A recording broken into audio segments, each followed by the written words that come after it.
This meeting is being recorded. Welcome, good evening. Yogena chittasya padena vacham malam sarirasya cha vaidyakena yopakurutam pravaram muninam Patanjalim pranjaliranatosmi stuve Patanjalim vyasam shankaram cha munitrayam katra sutrasya bhashyasya kramat vivaranasya cha. I think we were discussing, or rather we are expected to, supposed to discuss the 15th sutra today. It is a continuation of the subject that we discussed in the 12th sutra, Abhyasa Vairagyabhyam Tannirodha. So, this Nirodha, I mean, Yoga Chitta Vritti Nirodha. Nirodha Vrittis, that is yoga, and that is the path to samadhi, which is actually yoga itself. Now, which is twofold, which is samprajnata and asamprajnata samadhi. Abhyasa and vairagya, that is the practice, repeated practice, abhyasa and vairagya, and dispassion. These two constitute the path to yoga. In a way, we'll find out to higher evolution in human life. And in the 14th sutra, the sutrakara, the teacher Patanjali says this should be practiced for a long time without any interruption, that is Dirghakala, Nairantarya, and Satkara with a great sense of devotion, Shraddha, a sense of sanctity and sacredness. And this Abhyasa then becomes firmly grounded. Now, Vairagya is explained, the mean dispassion is explained in the 15th and 16th sutras. So there are two levels of Vairagya. Vairagya should be understood as dispassion. One may be baffled how can somebody can practice this dispassion, and how can dispassion have two different levels, one lower level, secondary, and the higher level. That is Aparavairagya, secondary, and Paravairagya, supreme dispassion. Secondary, the first stage, and the supreme dispassion, the second stage. Well, in actual practice, from a common from a common sense point of view, Abhyasa is the ability to say no to sense pleasures. In the context of human life and activities, when we try to say no, when our senses and of course mind together demand for more and more things, more and more pleasures, you should be able to say no. At the first stage, it acts as some kind of a restriction. Suppose you are moderately rich and well off and well settled, you have a job. Still, mind may become greedy. Senses will drag the mind towards various sense pleasures, sense objects. And if one can practice dispassion, he will be able to restrain his senses. Senses won't be able to drag the mind towards various objects. That is the first stage. That is Apara Vairagya. Apara means that which is not supreme, that which is not para. So when para comes before a consonant, it becomes opposite of it. When a comes before para means apara. An comes before ishta, anishta. So when before a vowel an comes and before a consonant a comes. So apara means that which is not supreme, that which leads you to supreme dispassion. If a person is born with a natural, spontaneous sense of dispassion. Some of the great spiritual teachers of the world, the great epoch makers, are grand examples of the Paravairagya, that born with that. You can find in the lives of spiritual persons, it's almost like a play of a drama. I mean, they won't waste time. The trial and error is not applied. Right from the early days of their life, they seem to practice certain higher spiritual values. They are able to say no to their own mind, to their own senses. So this ability to say no means you are actually climbing up the ladder of evolution, not biological evolution, which doesn't have any way to go. It has already come to an end. But at a spiritual and cultural level, at a level of values and culture, there is still a lot of scope for evolution. You can find, on the one hand, you have great spiritual teachers, for examples. On the other end, there are people, the other extreme, who can never say no to anything.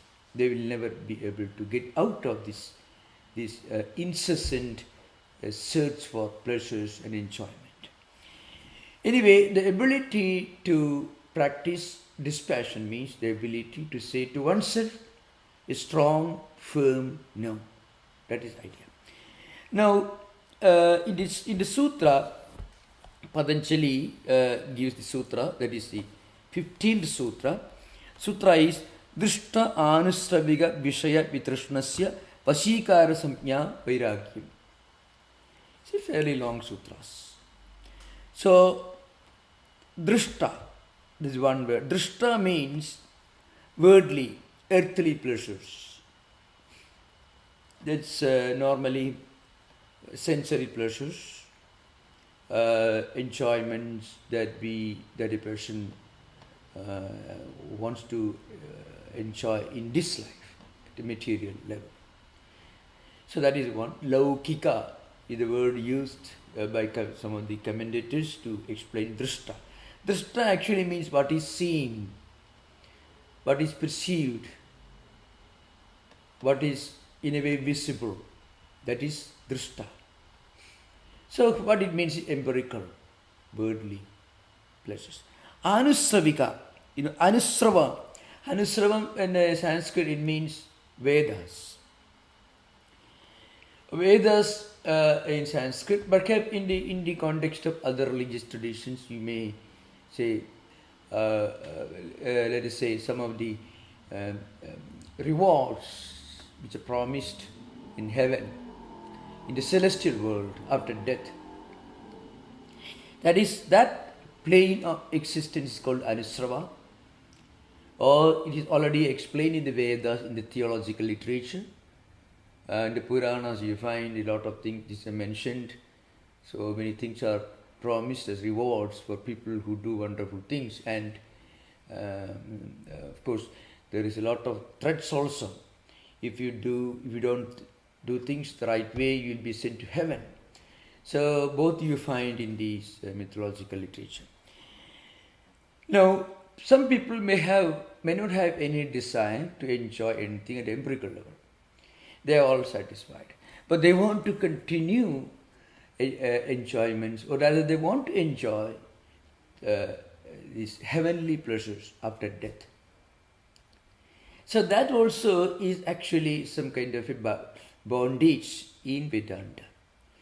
So in Vedanta, even a desire to enjoy heavenly things is a desire, is a bondage. I have to remember, we should always remember, those of you are, and I think many of us are not really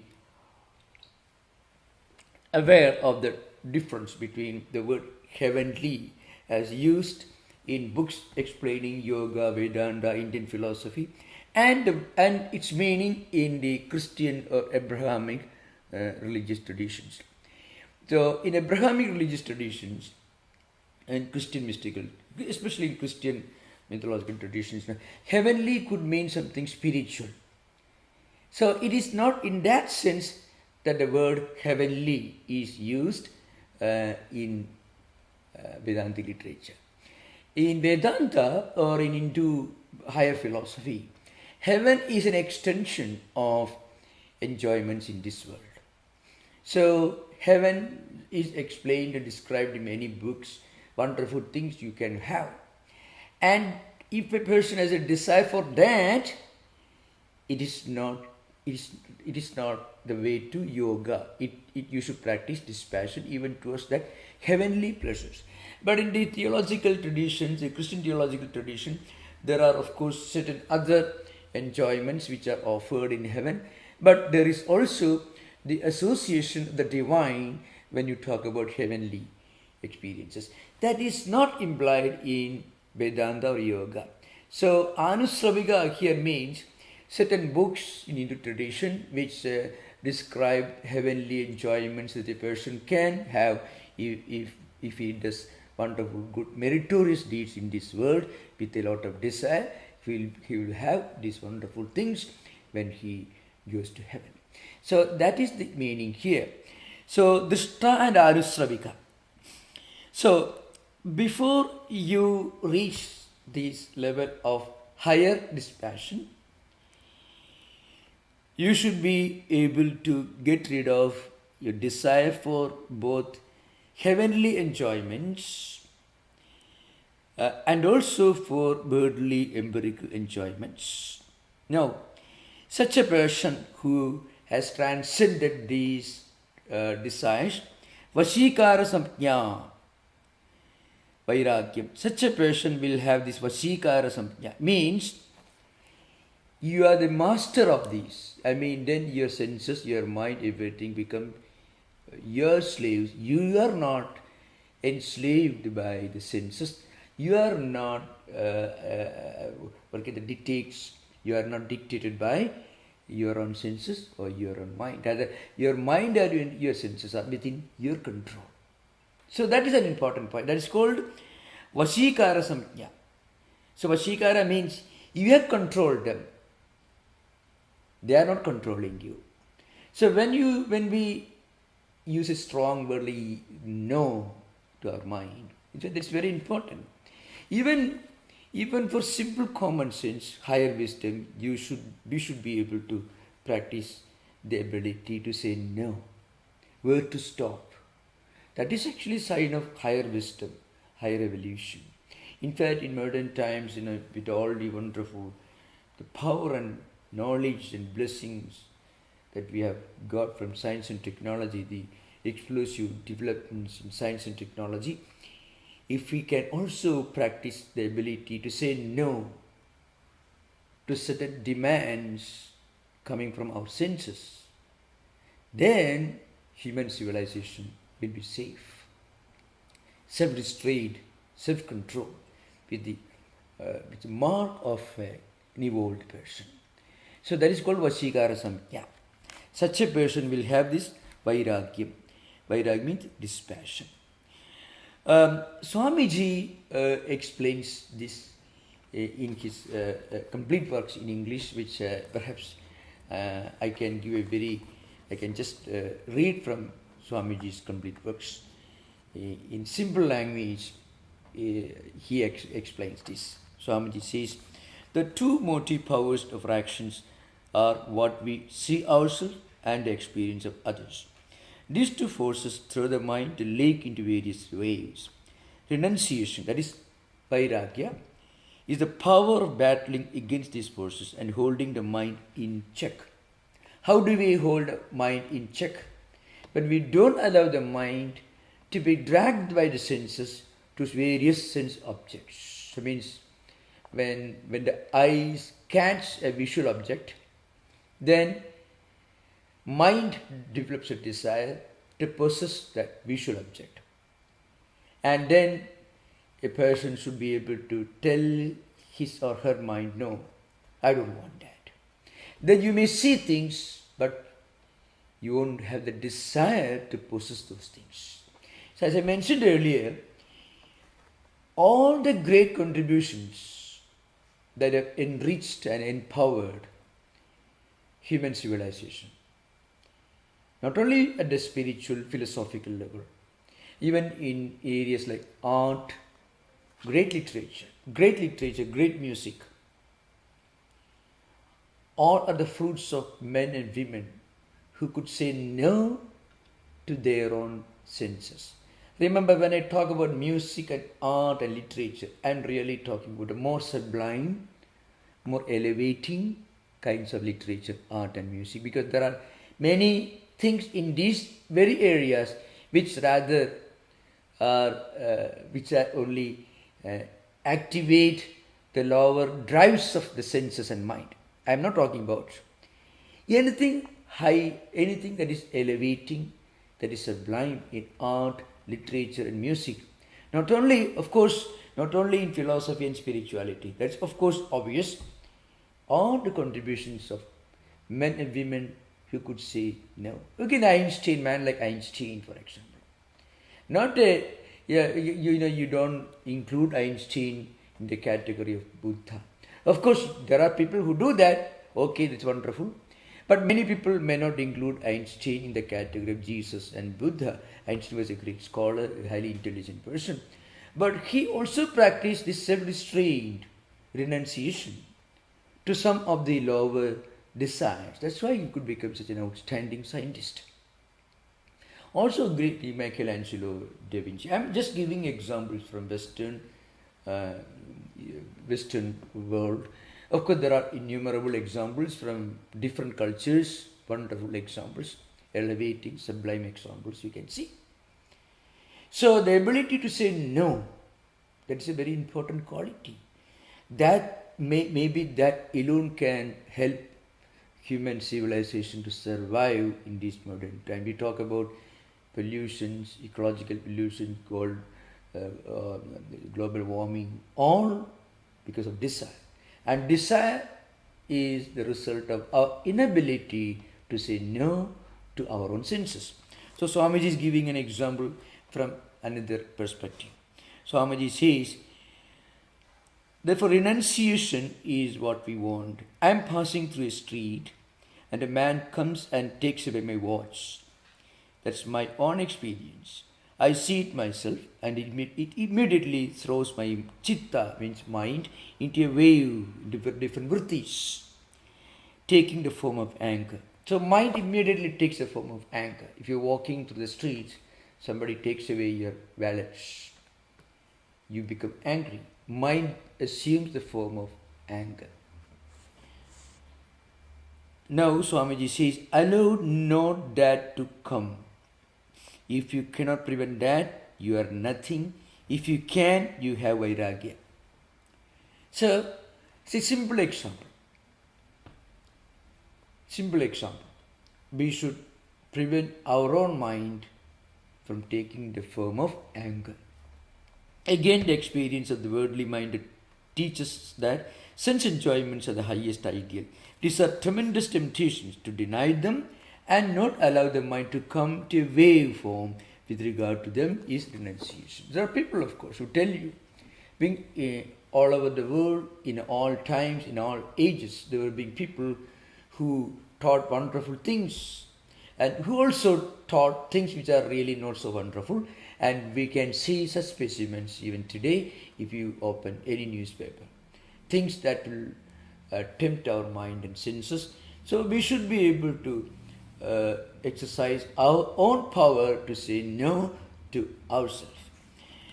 Now, this ability to say no, this vairagyam, according to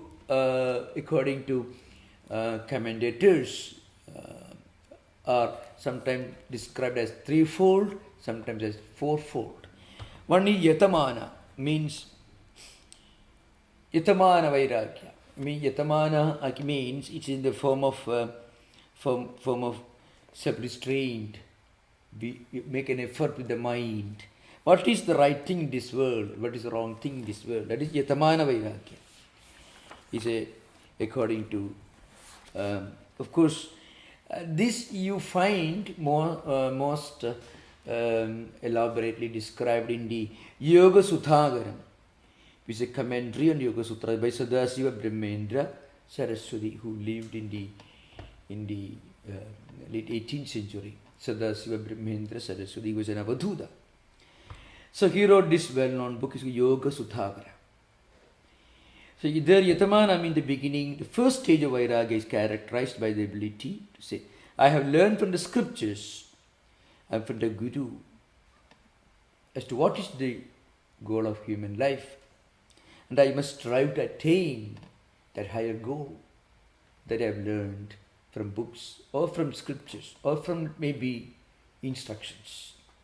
So the ability to take a decision,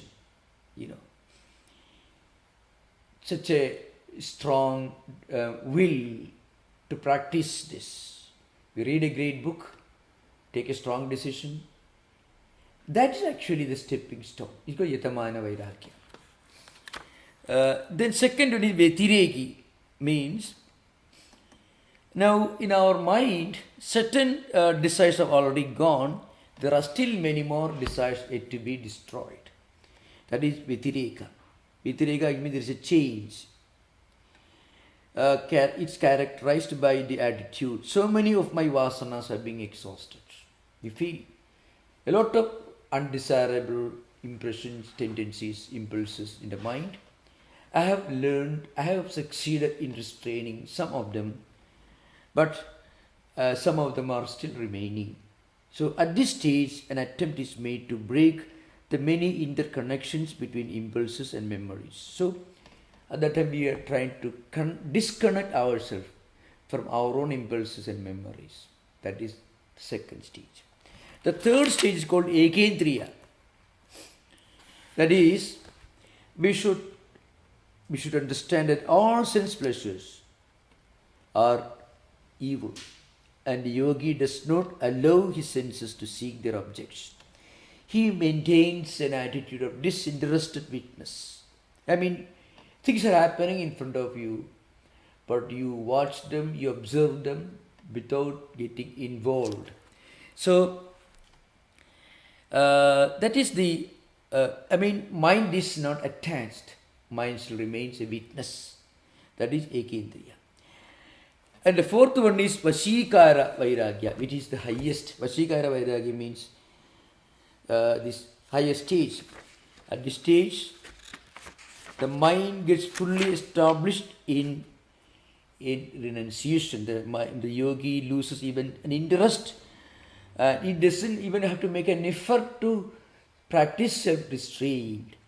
This is the higher form of, practicing dispassion at different stages.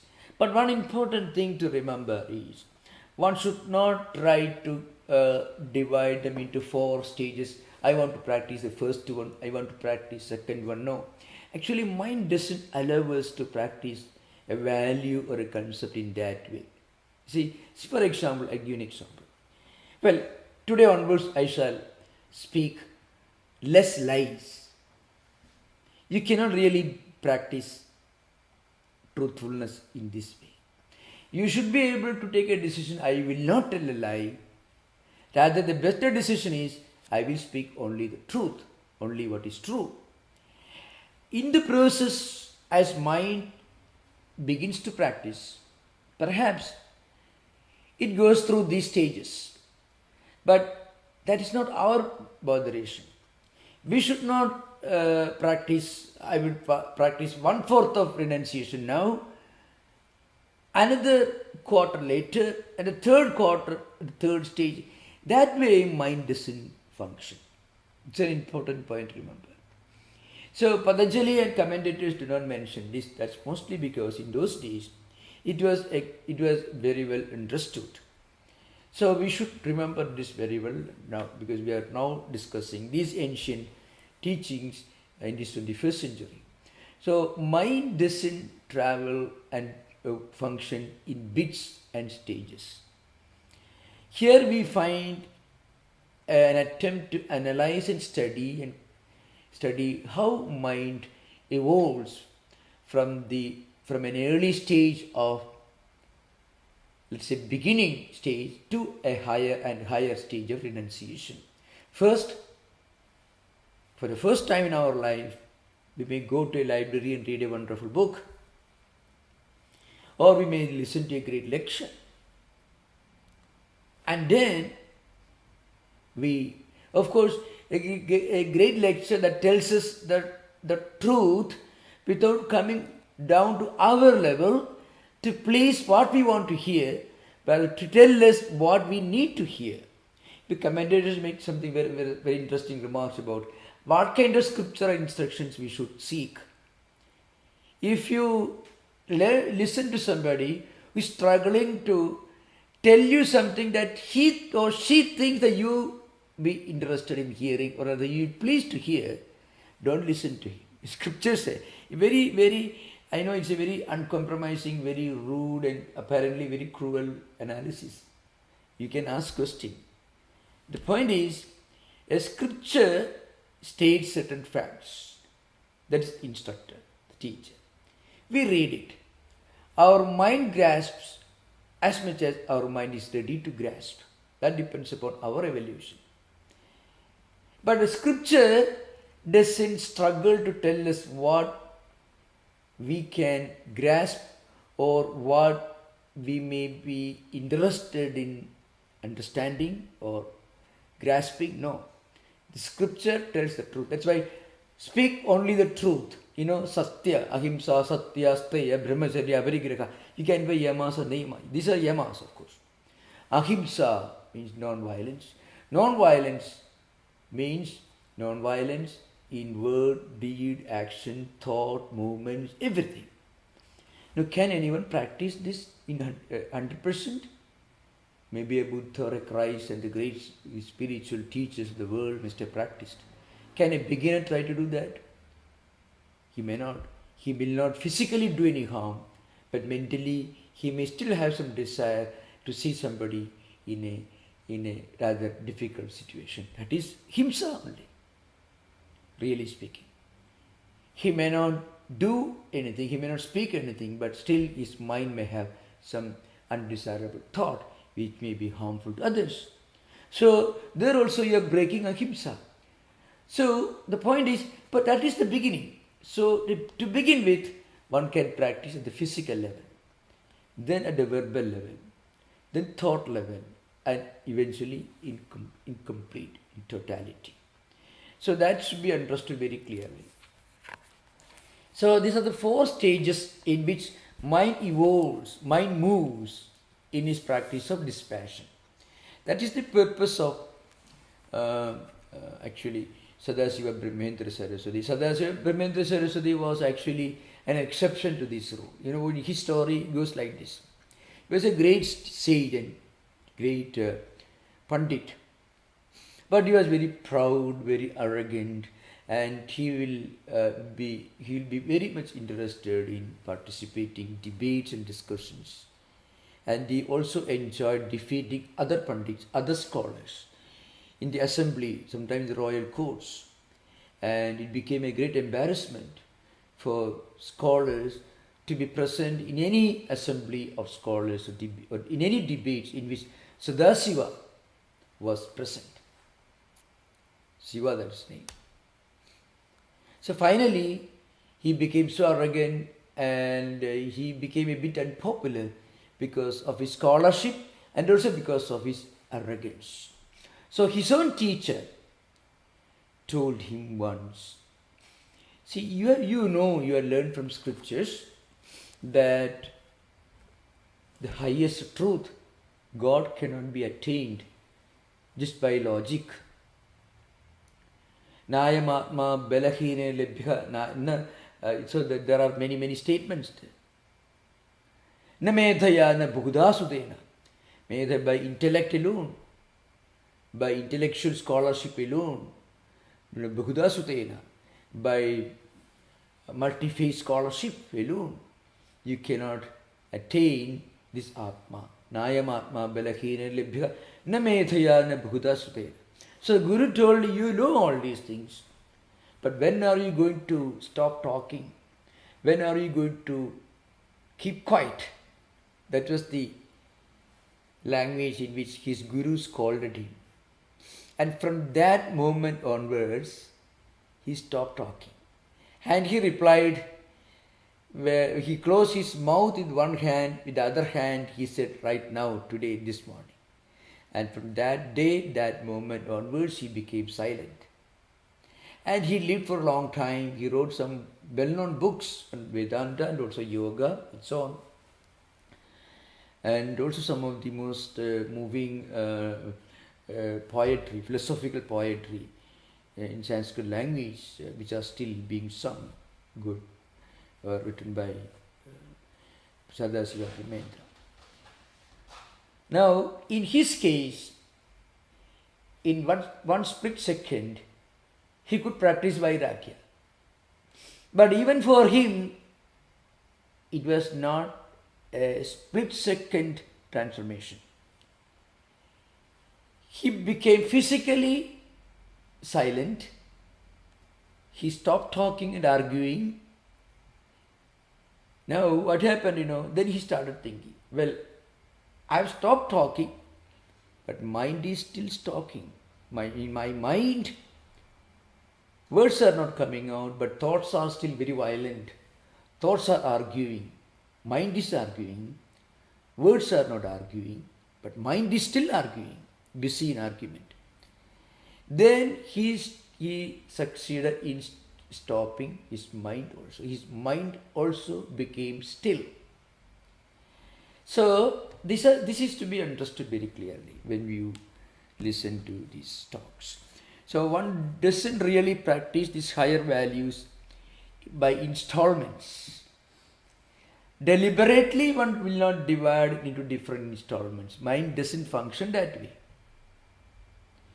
But you take a decision, then mind of course can progress only stage by stage.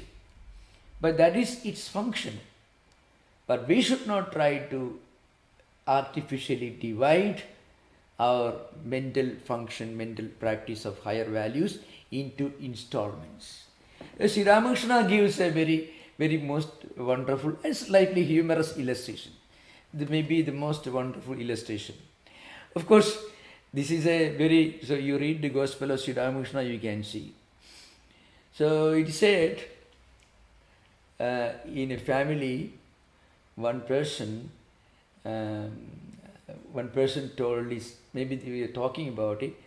See, our neighbor, somebody staying in the neighborhood, he has decided to practice renunciation, Vairagya, and had decided to become a monk or something. At that time, this man was going to take bath, so he had put maybe a bottle of oil, clothes, soap. In those days, whatever maybe, with those things he was going to the nearby river to take bath. So this lady, the housewife, was telling that in the neighbor, the gentleman living in our neighborhood, is going to practice total Vairagya, renunciation. Going to become a monk or something like that, let's say. Then this man said, the husband said, oh, he's practicing this in installments. That's not the way to practice. If he practice renunciation, it should be total, complete now and today. And he was going to take bath, and he left his home and became a monk, became a wanderer, became a lifelong wanderer. So that is the real, but please remember, nobody should attempt practicing this in the 21st century. One should not ever imagine this is I'm recommending something in the form of some drastic steps. The point is, I'm giving an illustration of renunciation of the highest type. Maybe a Buddha could do that, and he did it. A Shankara, he left his home. Of course, he had to compromise his mother, but then he didn't hesitate. Sri Ramakrishna was practicing renunciation right from his birth. So you find great men and great women, great epoch makers able to practice this Paravairagya, which we are going to discuss in the next sutra, that is 16th sutra.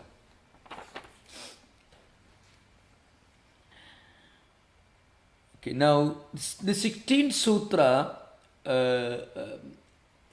is in a way qualitatively different and it is higher than the 15th one.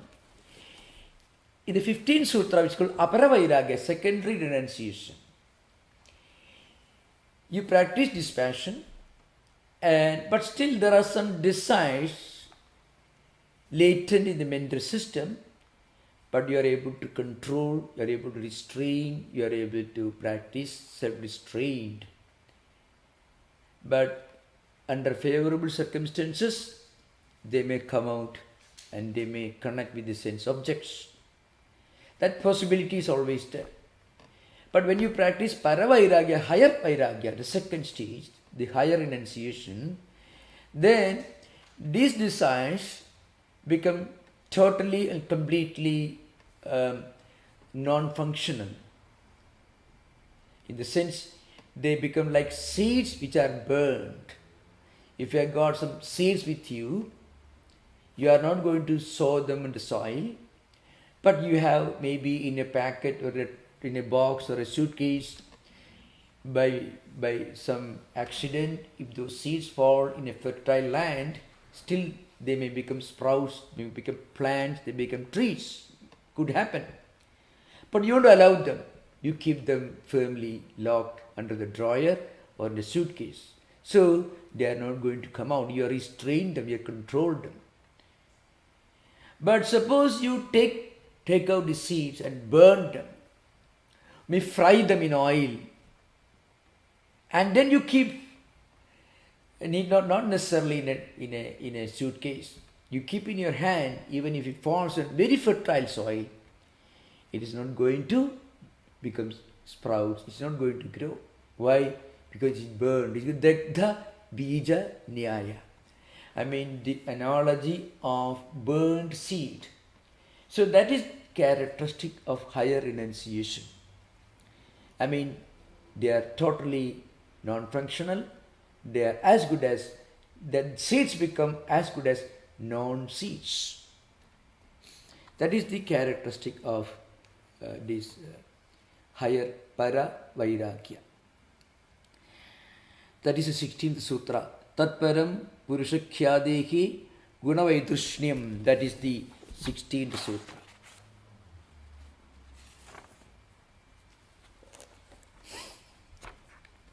So, what it says is,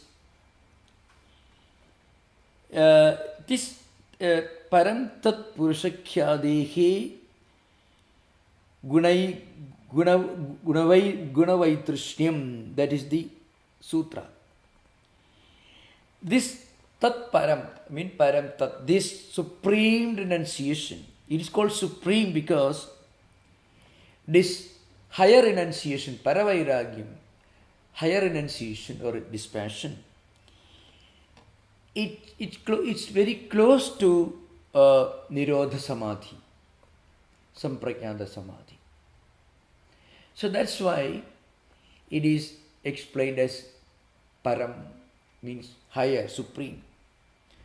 Purusakhyadi, it means this knowledge of Purusha. So what happens, the knowledge of Purusha, from this knowledge of Purusha, the Jnanam emerges. Not only that, when you reach that stage, you become completely dispassionate, you become totally free from any kind of desire. This is the idea behind. Now we should remember, in the Patanjali Yoga Sutras, there are two types of teachings to begin with. There are certain teachings, certain ideas which are very relevant, which we can easily practice in this 21st century. Certain values which I mentioned, yamas and niyamas, and also the importance of first being establishing yamas and niyamas before practicing asana, pranayama. These are all very, very important and psychologically very, very important, very scientific teachings that you find in the Yoga Sutra. Or maybe this Kriya Yoga, I mean tapaswadhyaya ishara pranidhananani kriya yoga. And also the description of vrittis, vasanas, samskaras. These are all very, very scientific. In fact, understanding some of these mechanisms of human mind will be very helpful for us to live live with greater wisdom in our interaction with people around. Also, while confronting problems in our everyday life, including family and society or office places, many of these values that you learn from Patanjali Yoga Sutras are very helpful, very practical, and very practical, very empirical level in everyday life activities. Very, very important. But then there are certain other teachings. Either you find the Vibhuti Yoga description of the occult powers, or in the Kaivalyapada some sutras which teach about higher samadhis, and also like Paravairagya, supreme renunciation, which is the characteristics of a Buddha or a Christ, of the great epoch makers of the world in spiritual traditions. So these are some of the higher teachings which we should keep in our mind. I mean, these are higher possibilities which are being achieved and demonstrated by great men and women in all traditions from all times. So this Paravairagyam belongs to that category, supreme renunciation. So it says this Vairagya, this Paravairagya, is of nature of non-attachment to the gunas, means we will be able to detach ourselves from our own essential mental constituents, which are Sattva-guna, Rajo-guna, Tamo-guna. We will not have even a desire to be a sattvic person, because even that desire is gone. That means it's a very high level of renunciation. The Gita says, Resovarjam Resopyasya Param Drishtva Nivartade. Bhagavad Gita says that this higher renunciation is possible only when a person realizes Atman. So this 16th sutra belongs to that category, which describes supreme renunciation.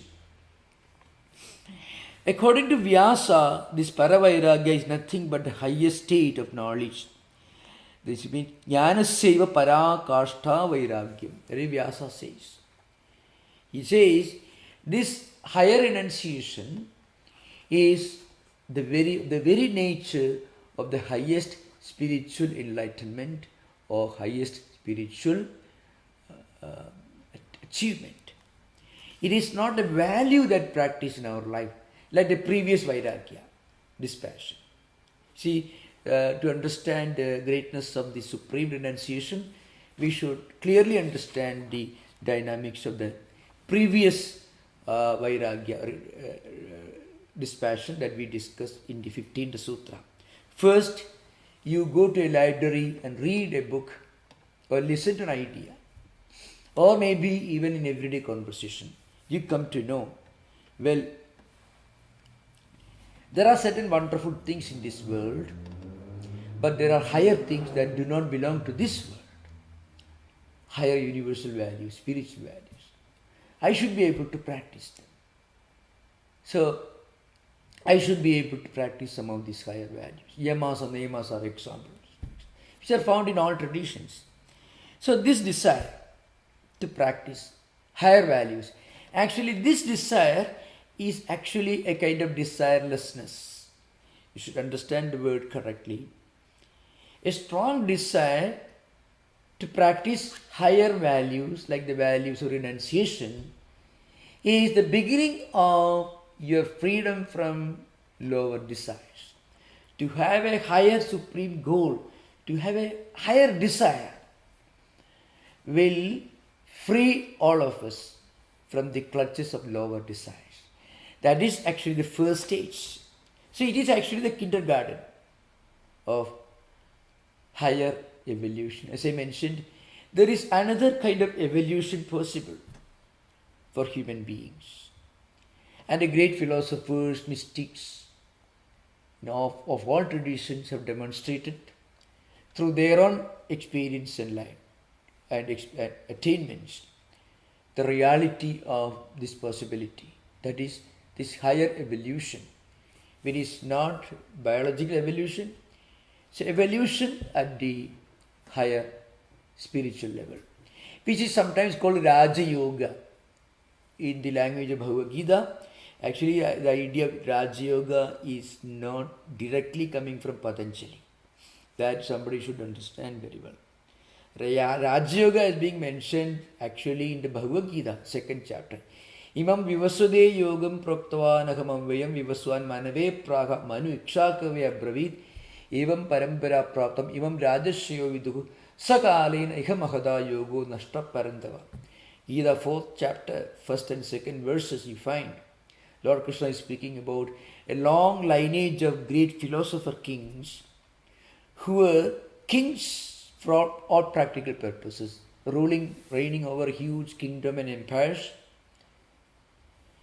doing all duties of a king.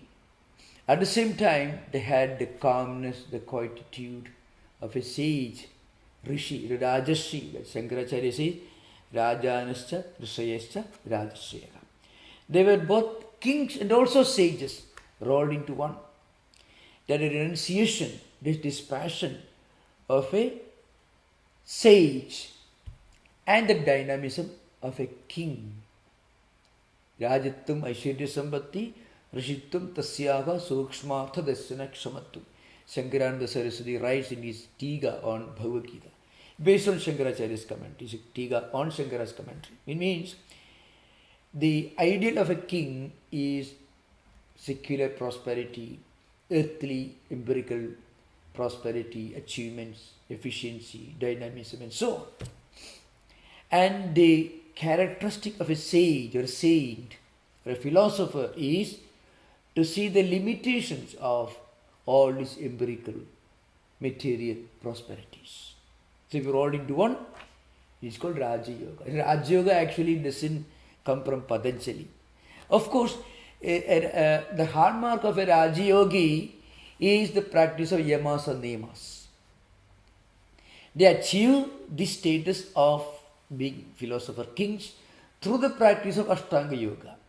But the first clear exposition of this could be found in the Bhagavad Gita, 2nd chapter.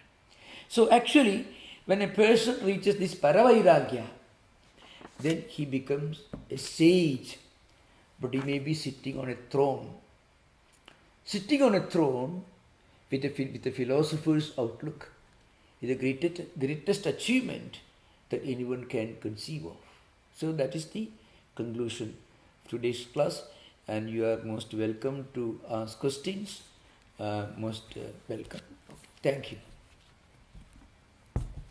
When you explain the 15th sutra, you explain drashta anushravita. Okay, I shall explain. Oh, you mean I want? Okay, that's fine. Wonderful. I mean, another thing, the anushravita, you're referring to the karma kanda of the Vedas? Yeah, actually, yeah. Anusrava. You see, Anusrava means stage by stage, different portions of the Vedas. So Anusravika, anything that is coming from the Vedas. And the Karma Kanda, Puramimamsa Vedas talk about various deeds. If you practice rituals, yajnas, yagas, and Sapta Haviri yajnas, Sapta Soma yajnas, 14 types of yajnas. Vedic rituals are mentioned in the Vedic literature, auxiliary literature, of course.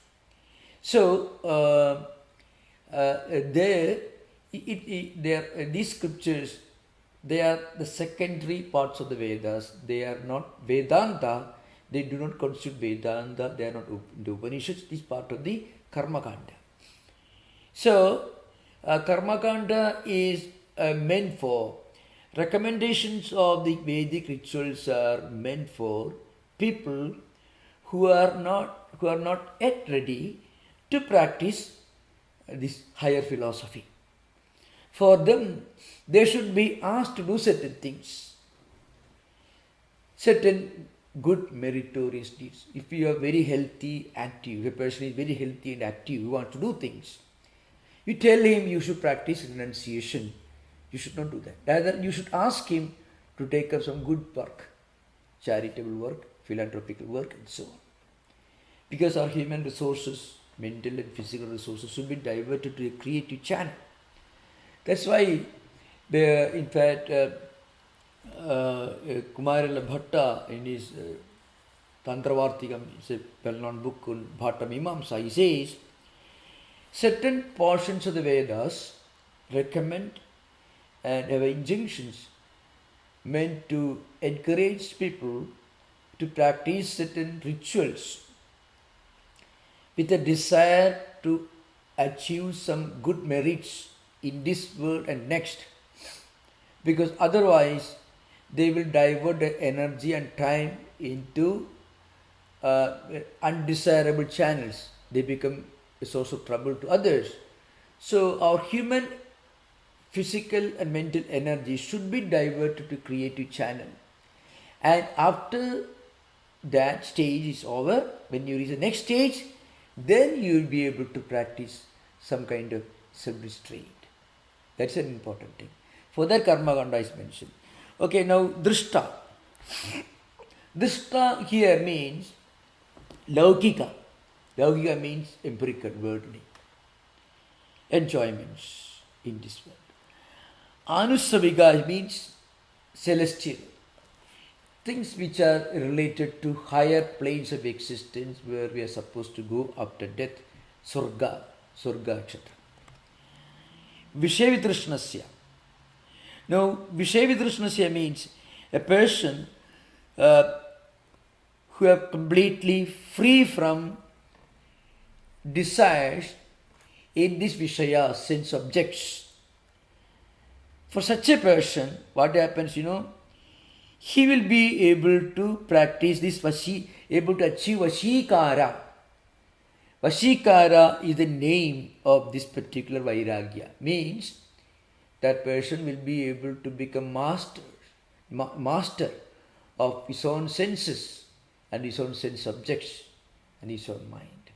So, Drishta Anusavika, excuse me? The word Trishna means thirst. Trishna is lack of thirst, lack of lusting after.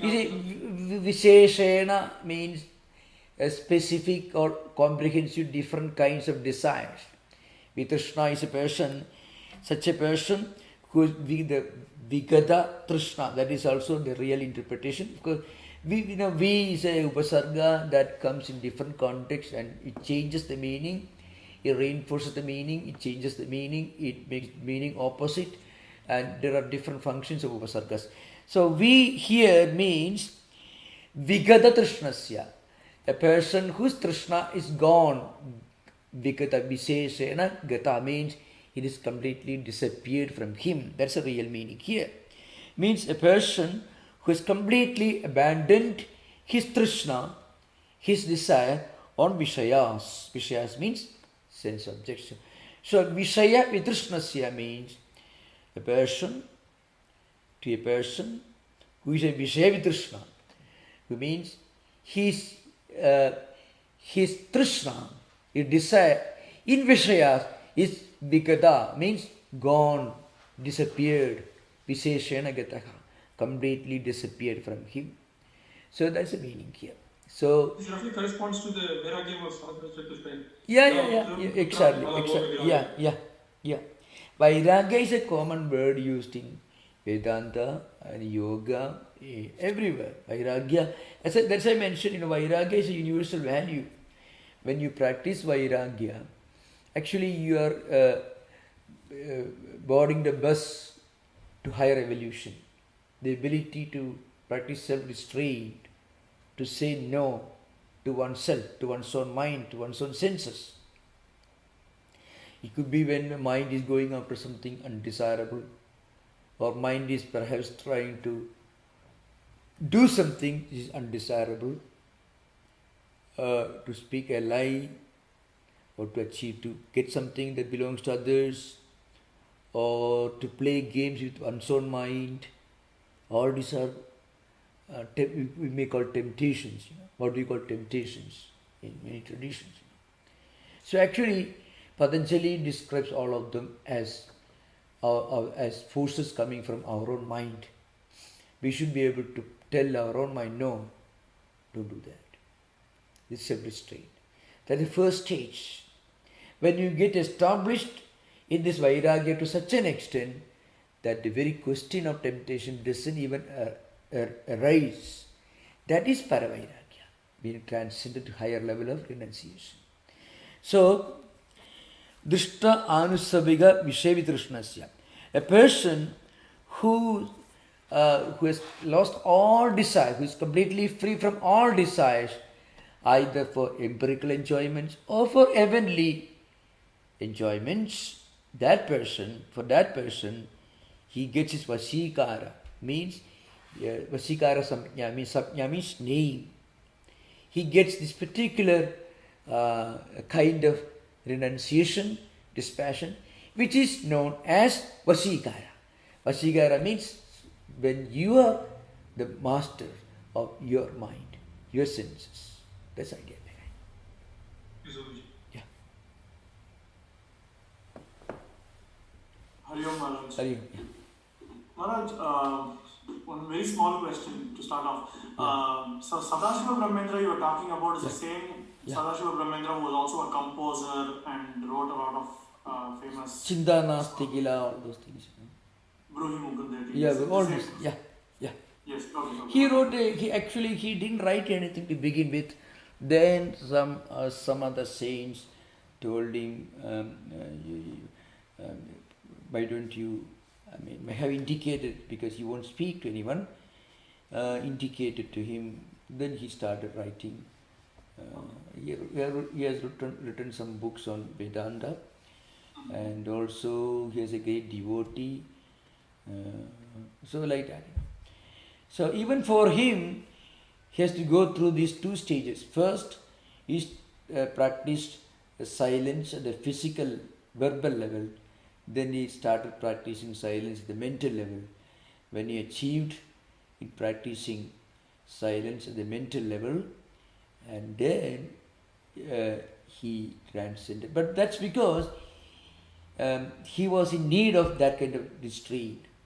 So he was a learned person, but he was also very arrogant and very argumentative, engaging debates and discrediting other soldiers in the assembly of Pandits, and that created problems for others. So this is some of the stories. So they complained to his guru. So his guru called him and asked him, when are you going to keep quiet?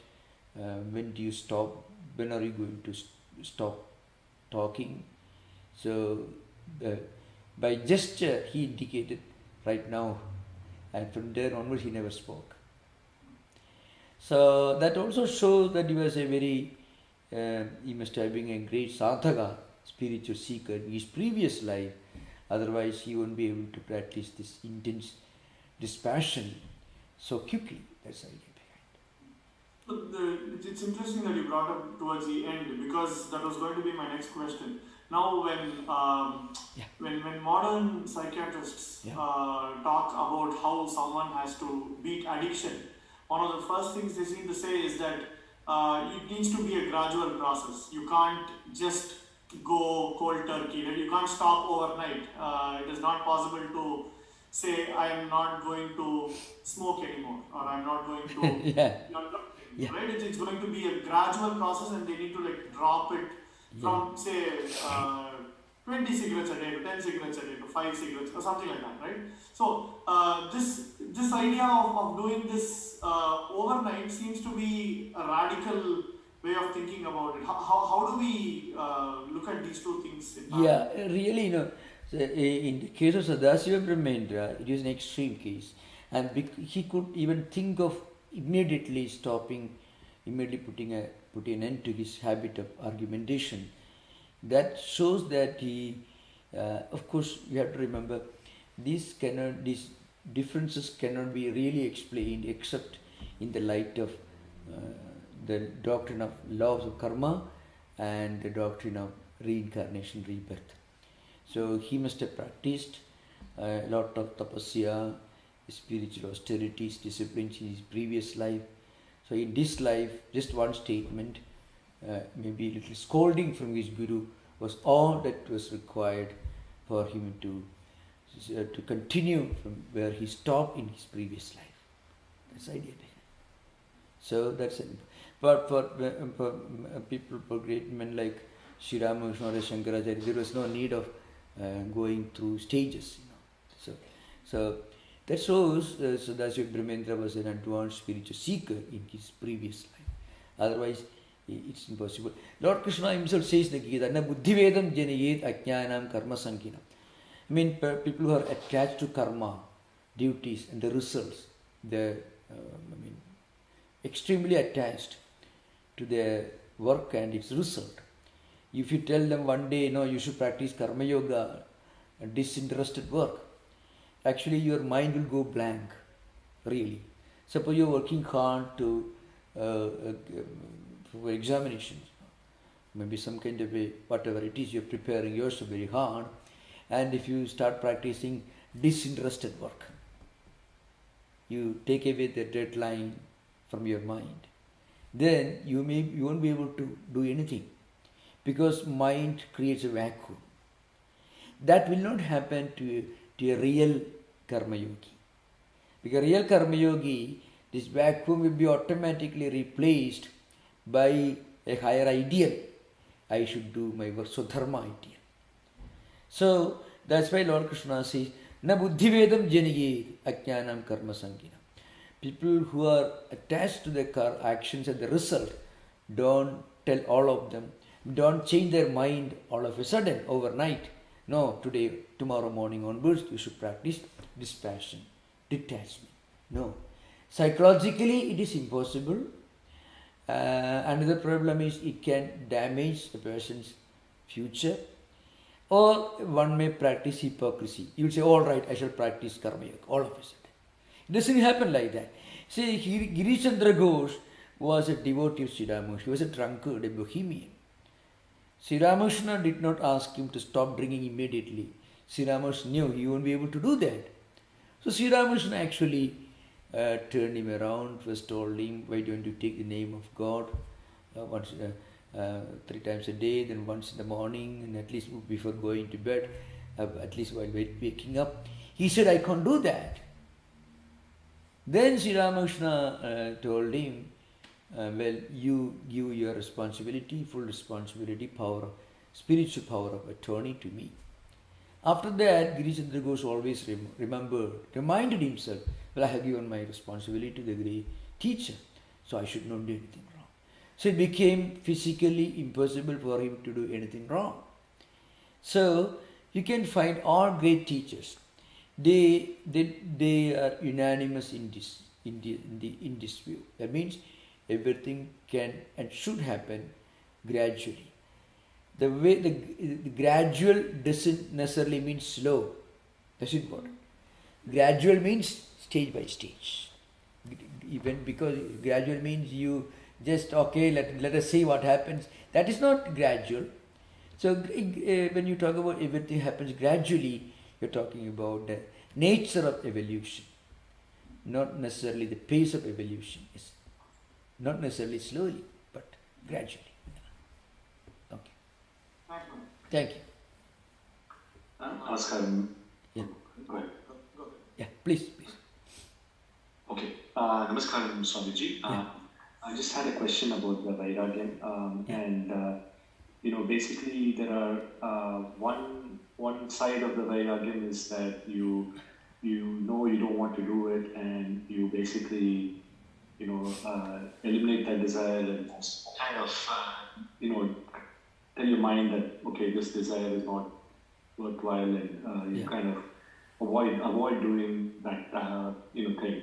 The other aspect of it is that there is more stronger view that this has got nothing to do with me, and you completely don't even you become kind of indifferent to it, right?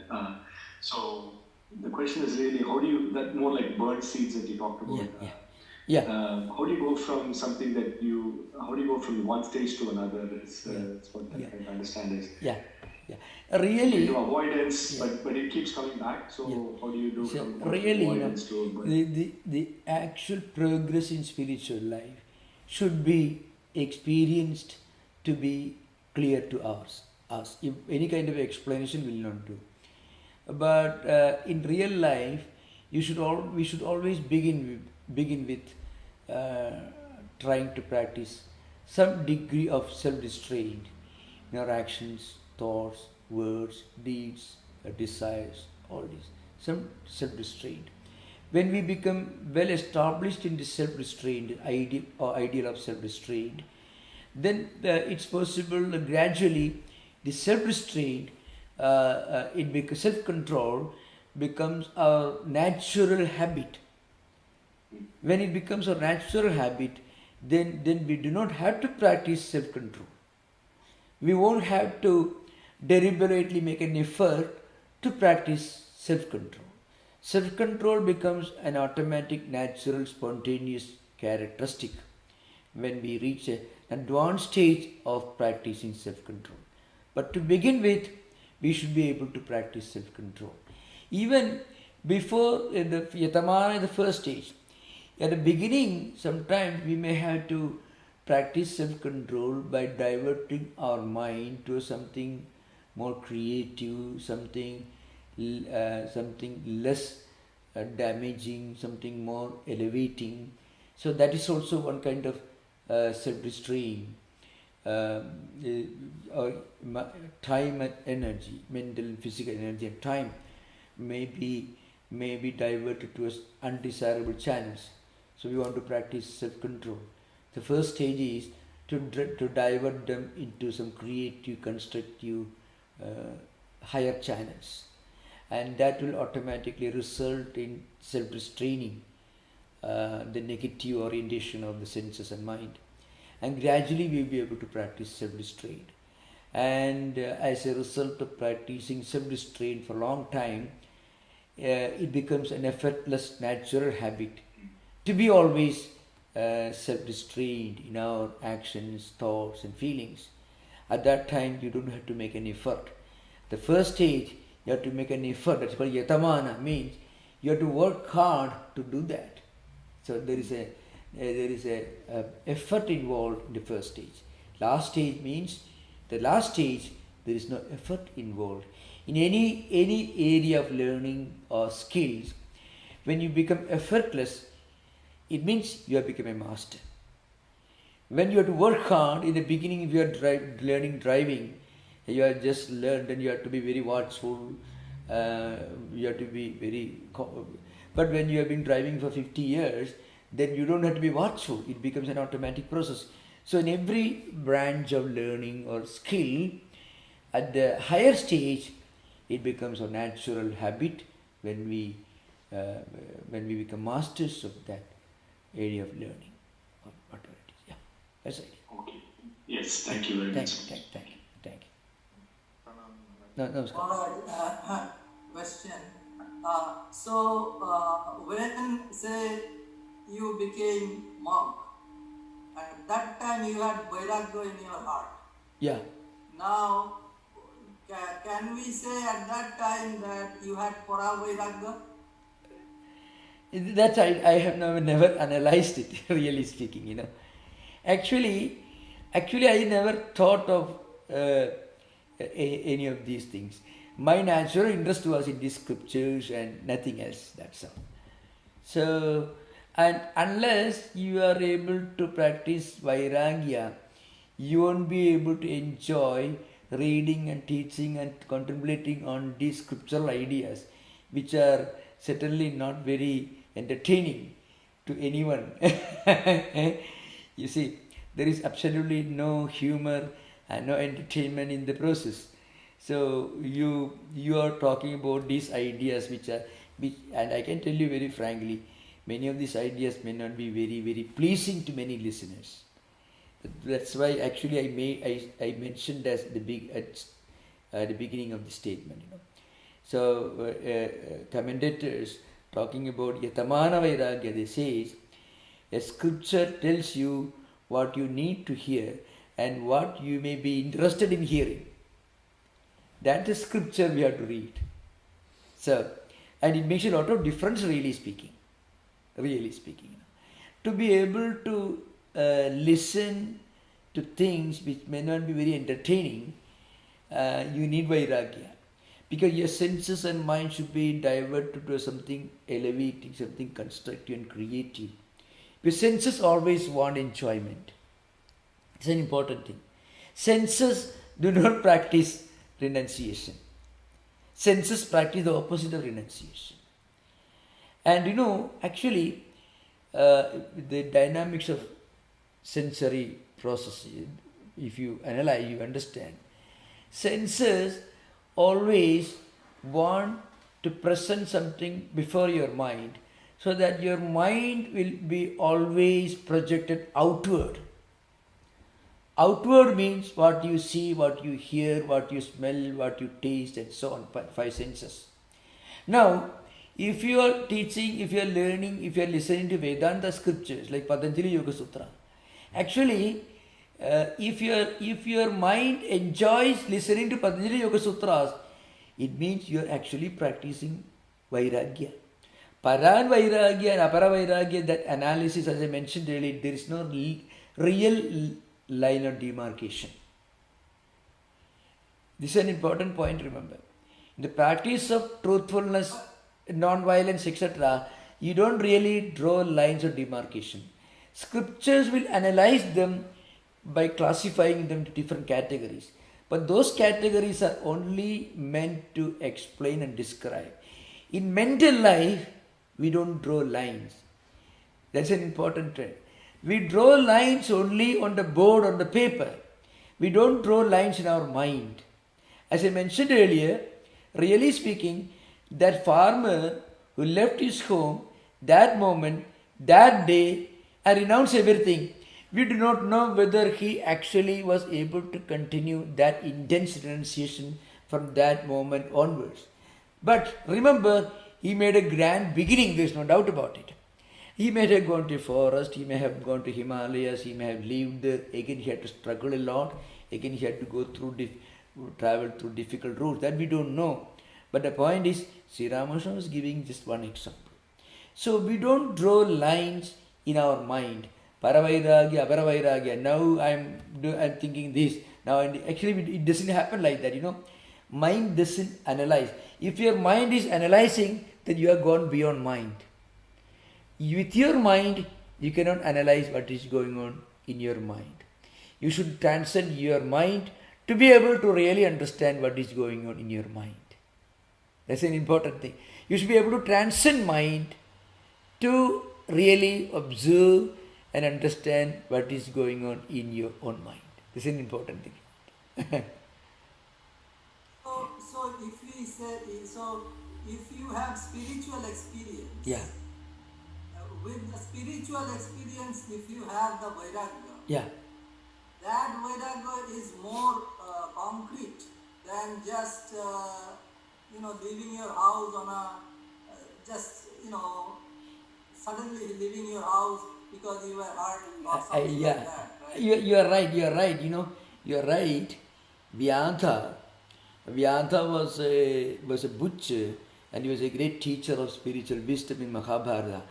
But that Vedanta had several years earlier left his home, went to forest, practiced renunciation and meditation. Then, after reaching the highest degree of spiritual achievement, then he continued doing his job of his father, sitting in a shop in the market. Now remember, I shall sit in the market, I can be a Vyadha. It doesn't happen like that. That's an important point, remember. See, Sri Ramakrishna says an expert dancer doesn't make a false step. Now, if there is a real dancer playing on the stage with like a great expert, it means he must have practiced for several years. If you are singing very well, if you are a wonderful musician, it means you need not tell me, but I can tell you that you must have practiced for several years, hard discipline. Without that, you won't be able to sing like that. Like that, Vyadha had already practiced this renunciation for several years. That's what Mahabharata tells. And then he himself says, in the Adha Gita it tells. And then he himself decided, well, this is my father's job, this is my duty, he did that. Lord Krishna was practicing renunciation all his life. He was a king. But how many people can practice that kind of renunciation at the same time being a monarch? Janaka, Ashwapati, there are many, Panchala, there are many characters in the many great royal sages who were in the Upanishadic literature. So they all practiced spiritual disciplines for long years, and then they came back and became a kingdom. And they continued ruling their country because that was the duty. So you should always remember, philosopher king means, philosopher here doesn't mean philosopher, academic philosopher. It means sage in that sense. Sage, wise, those who are enduring spiritual wisdom. So we should never assume, I would rather continue my life as long as I want, the way I want, because there is no need of anything, any real practice. I can be like Janaka. I can be like Plato's philosopher kings. It doesn't happen like that. That's an important point to remember. There is not one instance in the traditional scriptures where one became an overnight sage. It doesn't happen. Even Ravana Maharshi, he had a problem. His father died. Actually, when he confronted the reality of something, this mystery of death of somebody whom he had seen till now, suddenly he left his home and then he stayed for a long time. He practiced tapasya. Then only he became Ravana Maharshi actually. This happened. What about Sri Ramakrishna? For how many years Sri Ramakrishna practiced devotion? Vivekananda, he got training under Sri Ramakrishna. You can't sing. Even the greatest of incarnations, Sri Krishna himself,